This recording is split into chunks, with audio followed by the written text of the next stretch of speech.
Nung nakaraang araw, nagsabit ako ng pera. Ngayon magsasabit ulit ako. Papakita ko sa inyo kung anong lugar ito. Yan, kung pamilyar sa inyo tong lugar na ito. Yan. Ayan si Bulldog. Ito yung pera sasabit ko. Dito ko to sasabit. Yung pera. Yan, dyan. Yan yung pa-challenge ko. Yan. Yan, 20 pesos. 20 pesos yan. Ayan, 20 pesos oh. Saan na yun? Ayan. Yan, sinabit ko. Ito yung 20 pesos. Yan, iiwan ko yan. Iiwan ko yung 20 pesos na yan. Yan. Iiwan ko yan. Ayan. Ito yung motor ko. Yan. Ayun yung 20 pesos. Ayan.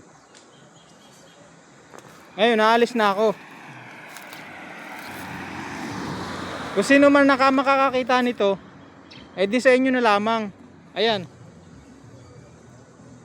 Ayun, sa inyo na lamang yung 20 pesos na yun. Kung sino makakakita, ayan.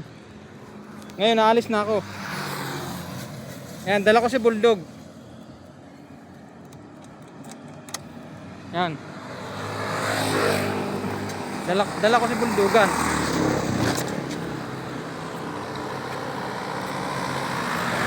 Wait lang. Dala ko si Bulldog. Naambo na.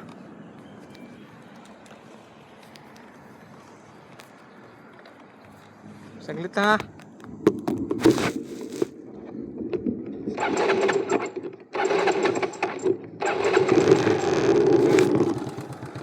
Andun yung 20 pesos.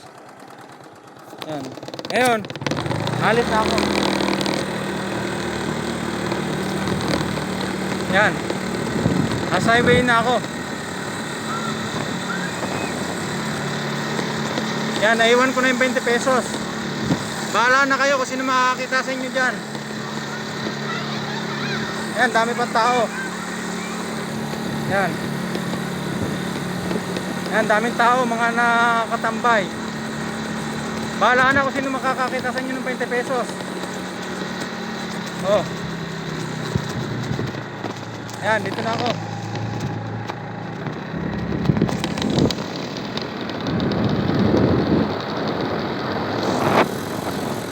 Ulan na.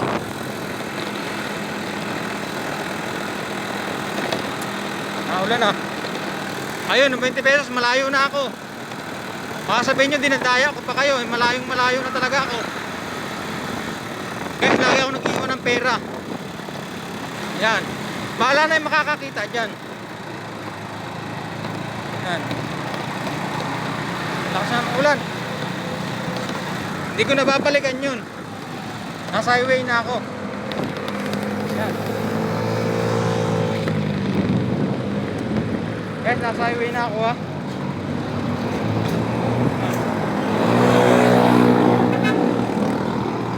Yan, nasa highway na ako. Yan.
sa bridge, yan o.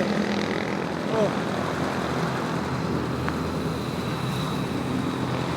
Hindi ko na babalikan yun. Kasi nandun ako malayo na. Saka kung babalikan ko pa yun, talo na ako sa gasolina. Yung layo na natakbo ko ay, kaya hindi ko kayo dinadaya.